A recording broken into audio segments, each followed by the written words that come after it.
We begin tonight with promised relief for the middle class. House Republicans, not the president, are pushing a series of tax breaks through Congress. Now, one of these expands the benefits of the hugely popular 529 college savings plan. And that's the same tax break the president tried to eliminate recently. So will the president veto these new tax breaks? We're asking Republican Congressman Diane Black of Tennessee. She's a member of the House Ways and Means Committee. Welcome back to the show, Congresswoman. Let's start with those 529s, my friends. You know, we just heard the president say he wanted to eliminate the tax breaks for these, and Americans have some $221 billion in these college saving plans. Republicans have a different idea. What do you want to do?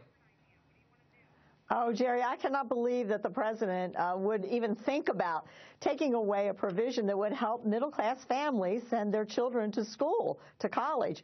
And so what we did was we modernized this provision, which has been there for quite some time. But we allow now students who want to use part of their college dollars to purchase computers to be able to do so. And that really is a big help to all the students we know. If you don't have a computer today, you don't really do well in college. And so we're modernizing it and bringing it up to date. All right, so that's a big thing, certainly for most middle-class families out there. What about small businesses? What are you going to do for small businesses? Well, small businesses, we know that they need their capital in order to be able to grow. And ultimately what this does is it helps the middle class, the middle income folks be able to get a job. And when businesses grow, that's good for the economy, it's good for families, and it's good for wages. And so what we have is what we call the 179 expensing bill, which allows them to take a tax credit for purchasing equipment and property for their businesses. So immediately write off up to $500,000 in equipment and property purchases. That's right. And as I understand this, you tell me if I'm wrong, Congressman, this is essentially expanding a tax break that's always been there. So this is just making sure this thing doesn't go away. That's right. You're correct. And these are called tax extenders. We do this year after year, and it's been done for years and years. And we're just making this permanent.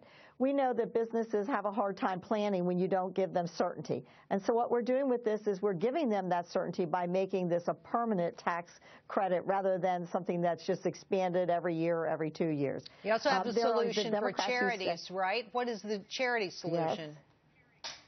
Yes, we're allowing businesses, especially those that have food inventory that they want to give to charities, we're allowing them to use that as a tax deduction. And why not? I mean, this food is there to be thrown away. Why not allow them to give it to people who really need it, to charities? So that is a provision that the president has said he's going to veto. I cannot believe that he would want to veto such a good as this. But these are all bills to help people who are at the middle income and the lower income. And that's what we need for America right now, to get the wages up and to get this economy moving.